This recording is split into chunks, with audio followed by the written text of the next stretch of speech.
It can be a good idea to take a look at games played by other players, strong players from a database, and for several reasons. But it can also give you new ideas to try something that you haven't tried in your own games.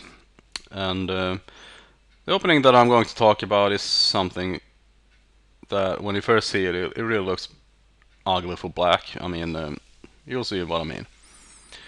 It's just actually a Queen's Gambit, but it's a lot different from what you're used to. I don't know. I mean, if you've been playing the Queen's Gambit a lot, you will know that after, for example, d4, black will usually play knight f6, followed by c4, g6, let's say knight c3, and here if d5, I don't know, knight f3, c6, and black is simply declining the offer, so to speak.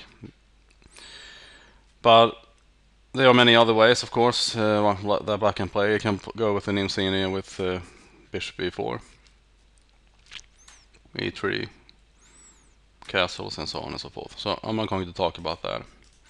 So what I am going to talk about is the Chigorin Defence, which starts d4, d5, and off to c4, let's say, which is obviously the most common move because we already looked at c4. So, and here black plays knight to c6.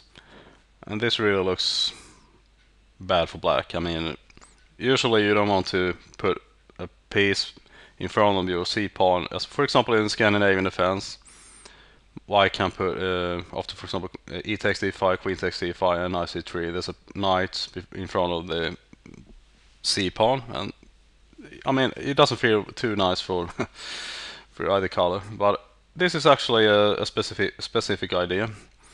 So if we just take a look at the first couple of moves here, let's say for example c takes d5,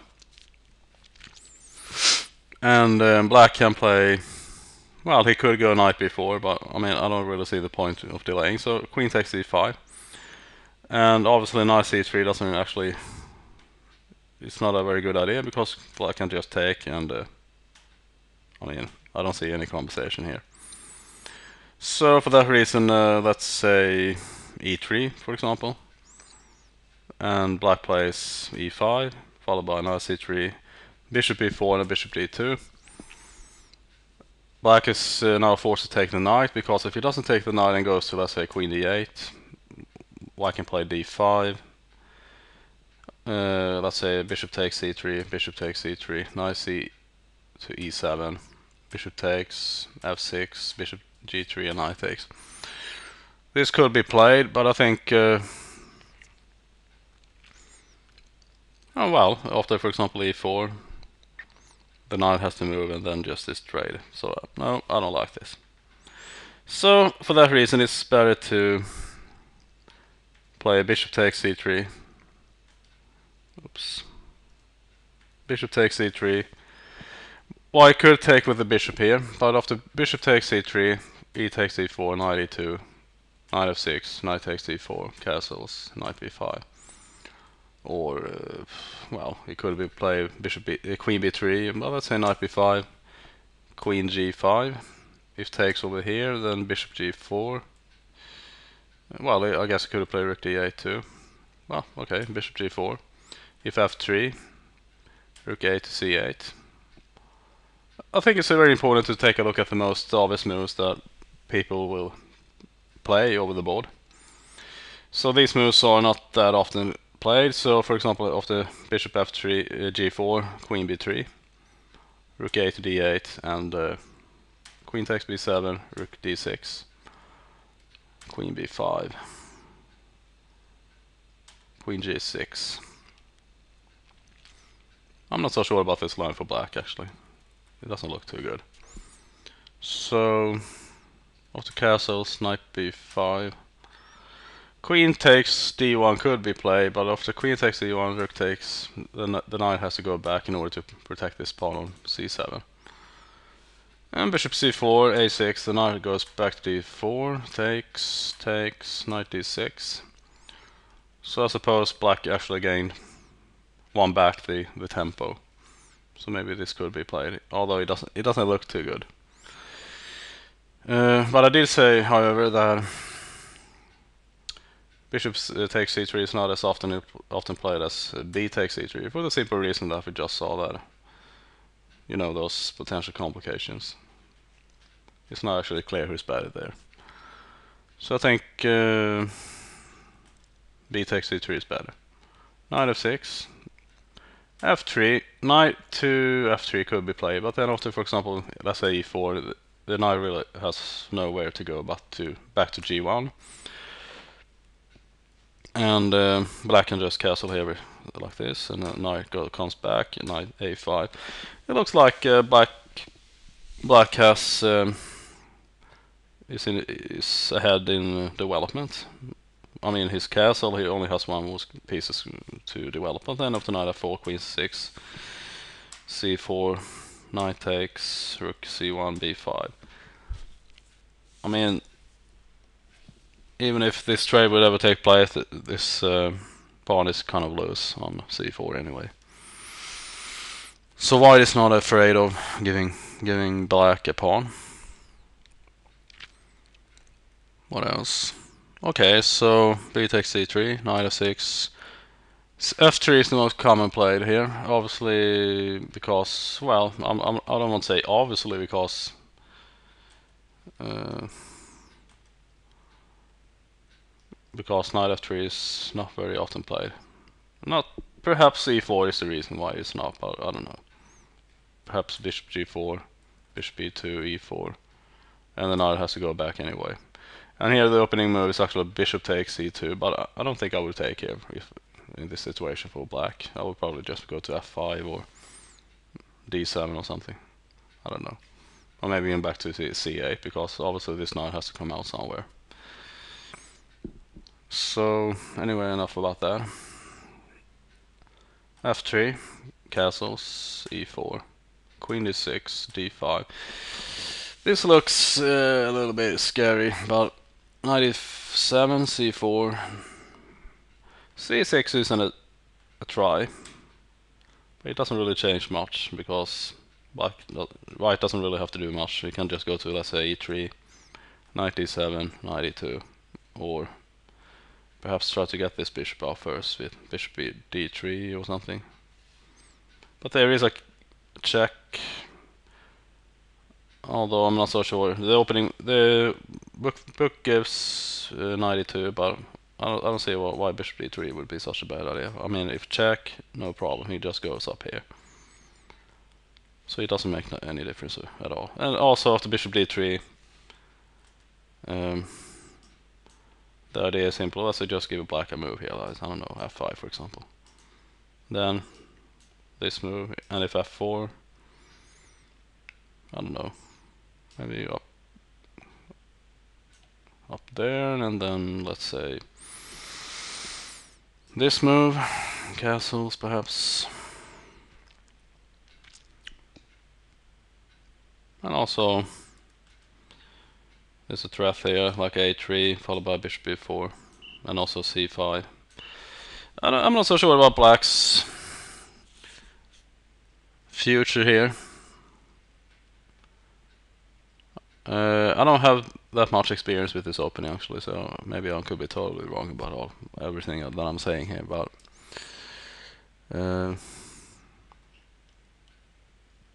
e4, queen d6, d5, knight e7, c4, knight d7, knight h3, knight c5, knight f2. You know, there are also all kinds of stuff. I mean, a3, bishop b4, or a4.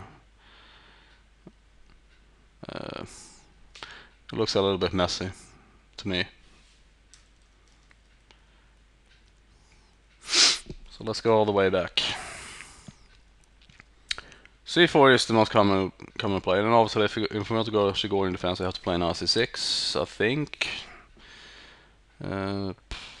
Maybe there is something different here. I don't know. Okay, well, let's start with knight c6. Maybe I was looking at queen c takes e5, but knight f3 is actually the main move here, followed by bishop g4, c takes, bishop takes, G takes, queen takes, e3. Nice e3 could be played, but then just again queen takes. No conversation whatsoever, so I don't think it's ever played actually. So e3, e5, nice e3, bishop e4, queen, bishop d2, bishop takes, pawn takes, and we have well, it's very similar to what we looked at before. But this feels a little bit better for black actually, I'm not so sure. So let's give black a move here, like queen d6. c4 is not even an option in my book, so I don't know. Maybe the most common play is rook b1 followed by b6. It looks kind of tempting for black to play something like bishop to b5, but if bishop b5, then just knight e7. And if e4, castles, d5, knight a5, and if c4, the knight goes here, and he can go to c5 at some point. So let's say bishop c3. What about bishop b4? Well, if bishop b4, he can just go to, well, obviously he has to protect. Well, he could go to f6, but let's say d8. Looks a little bit passive, so perhaps something else. Perhaps f6.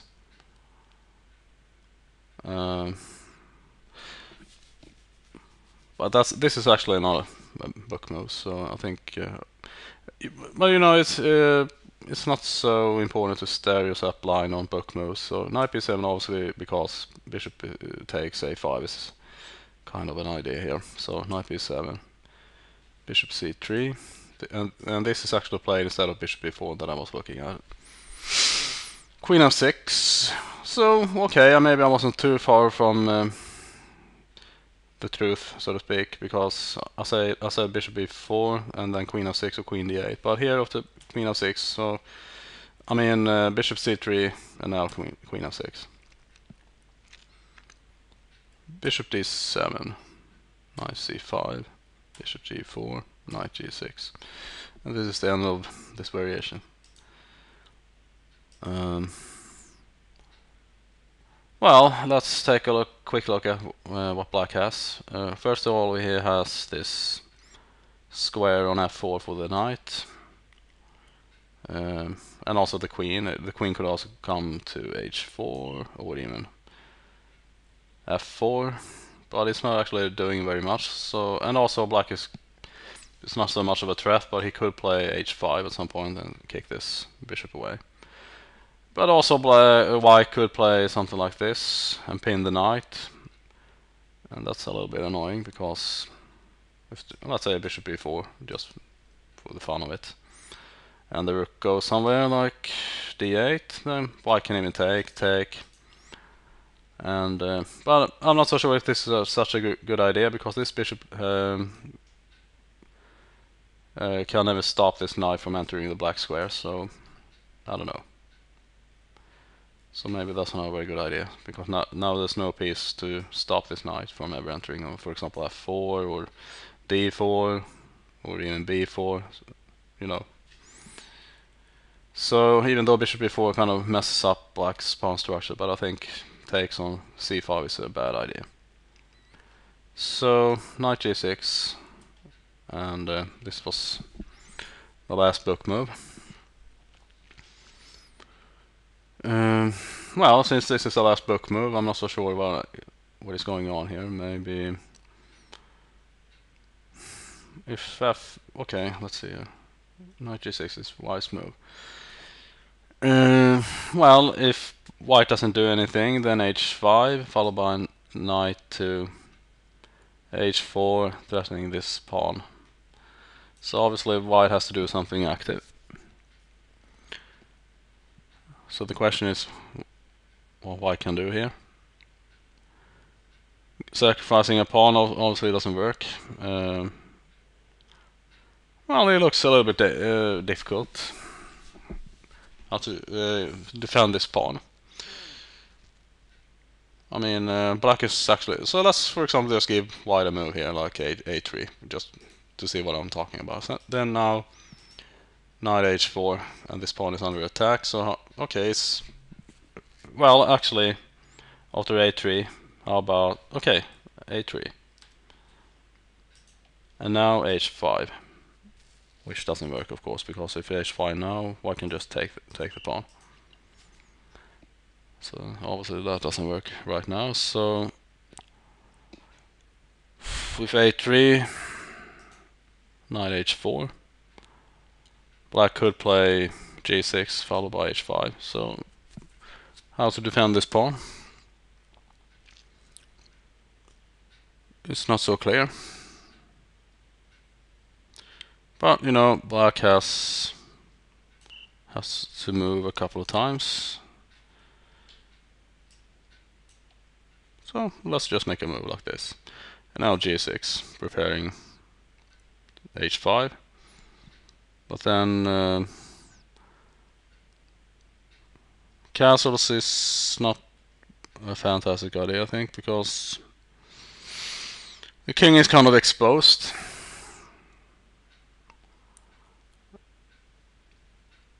I don't know. g6 was played. I don't know, maybe something like this. F8. Okay, that doesn't work. That doesn't work. So, seems like white is almost forced to take over here anyway. My idea is that after just any move like rook c1, then h5, the bishop has to go somewhere, and now just knight takes.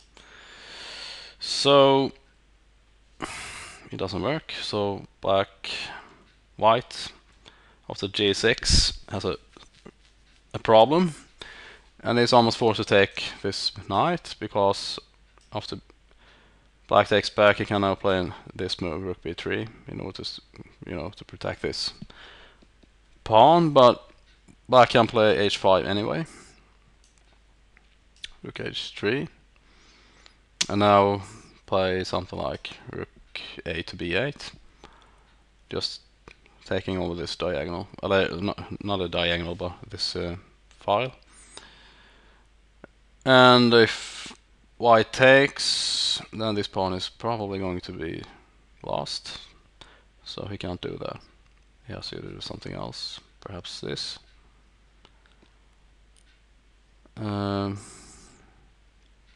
Okay, maybe black can double up. It looks like white is kind of passive here. I mean, obviously this is much better for black, I think.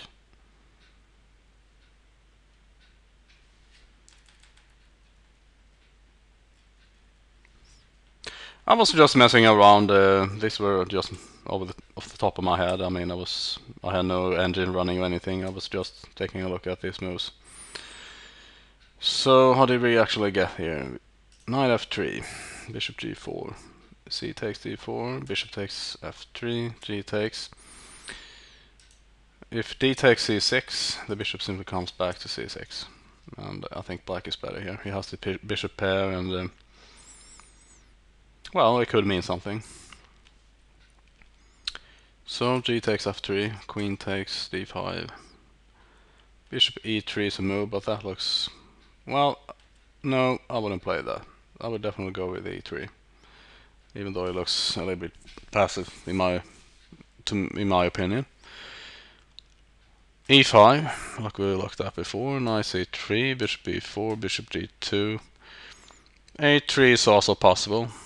Bishop takes, b takes. It doesn't really change very much. I think it's almost identical. E takes d4, c takes d4. Knight g7. Knight f6 is a possible move, I suppose. Rook b1 cancels. Rook b5. Queen d6. Rook takes. Knight takes. Sorry, knight e5. Rook b3. Okay.